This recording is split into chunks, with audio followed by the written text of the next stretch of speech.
We're back here with John DiLeo with No Small Parts, and he's going to talk to us today about a small part from The Godfather. Yes, The Godfather from 1972. Maybe you've heard of it. Yes, I think you have. When I was writing There Are No Small Parts, it was often, I wanted to include big movies like Gone with the Wind and It's a Wonderful Life and The Godfather. And you think, well, there are probably so many people you could write about who have performances that are less than 10 minutes long. And often it would be the one that would stand out for me when I was thinking about writing this book was who's unlike everybody else in that movie. And so when you come to The Godfather, I mean, there's so many wonderful character actors playing assorted mobsters and things. But John Marley as Jack Woltz, the Hollywood, studio head, there's nobody like him. He's sort of in a mini movie within that early part of the movie, right after the wedding, and so he's has a unique spot in this story. And what I love about John Marley is he's this really arrogant, really kind of a king. He's a king. He rules a Hollywood studio, and everyone does what he says. That's the thing. He's a king. And he has no idea what he's up against when Robert Duvall comes out there to make sure that he gives Johnny Fontaine the role in that movie, all loosely based and fictionalized on Frank Sinatra getting the part in From Here to Eternity. So as Jack Woltz, John Marley, he's doing a sort of an amalgam of all the studio heads of that golden age of Hollywood. Mm-hmm. But Harry Cohn at Columbia would have been the guy that it's sort of... as I said, it's so fictionalized, but that's who he's playing. And he doesn't really get that this representative of Vito Corleone is not to be disrespected, not to be tossed off. And his wonderful arrogance, he's got that great dinner scene where he really kind of tells off Robert Duvall, who's cool as can be and never lets him get to him. And of course, the big comeuppance is the horse's head in his bed.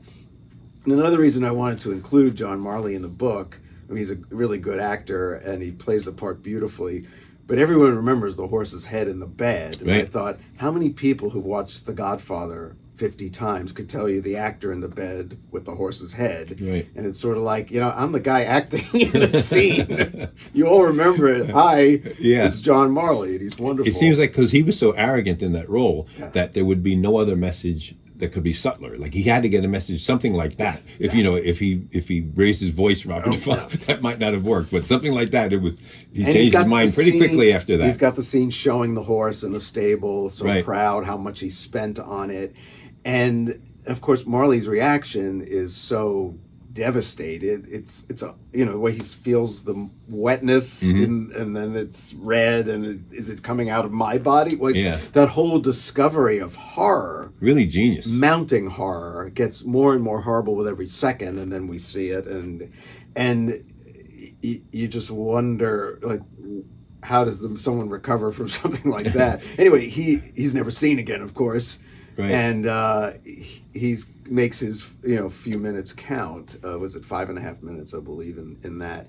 And he had just he'd been around a while, John Marley, but his claim to fame before this, he had just played Ali MacGraw's father in Love Story and was nominated for an Oscar as Best Supporting Actor. So he was in a good place to get a good part in a big movie like The Godfather.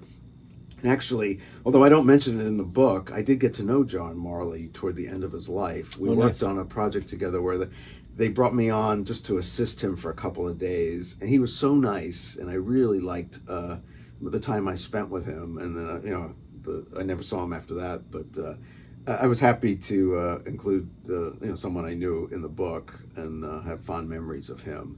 But like I said, everyone remembers the scene, the character, but they don't know his name. So I do my little part in shouting people's names. And it's funny how in those Godfather movies, you just always find yourself rooting for the bad guys. Like you like he was probably a good guy in the movie, but you feel like, oh, good, he got what he deserves, even though like you would never do that yourself. And it's such a horrible thing. But for some reason, your head gets twisted around in that theater, and you're in the minds of the mobsters. Yes, it's that thing of making it complicated. Yes, humanizing the so-called villains and putting you in their place, and their emotions and their relationships. And yes, it's always going back to the old days with Jimmy Cagney and Edward G. Robinson and those guys, how they, again, it makes it more interesting than just, you know, a villain twirling his mustache or a little saint, you know, who's, you know, anyway, people are more interesting than that.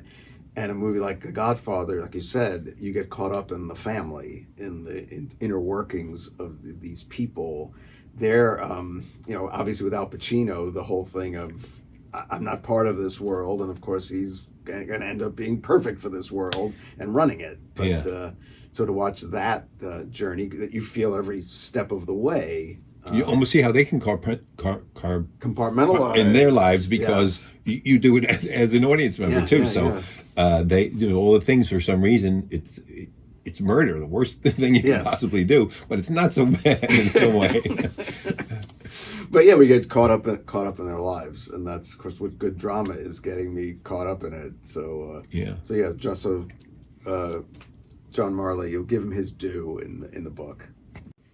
So John Marley was a good guy we rooted against and got what he deserved. I don't think he was a good guy. I mean, he accomplished good things in his life. I mean, he made movies. Yeah. He was a productive member of society. Yeah, he seemed like he was pretty monstrous as a boss, but I don't know that he was murdering people or cutting off. Comparing the sins of the two people, you would have to say he was a better guy. And that's sort of the flaw in that character, is that they go to depths that he doesn't even know they exist. That in a business dealing, when you're arguing over something, you're fighting with someone, that there's only so far you would go, but he doesn't know who he's up against. He's been in such a protected world, and he's been the king of it for so long. Even though, as he said, as monstrous as he can be, there's a level of monstrousness that it's not anywhere in his head as a possibility, which is that incredible, like I said, that horror that he experiences in that bed on that morning. Yeah, he never met anybody more powerful than him before he met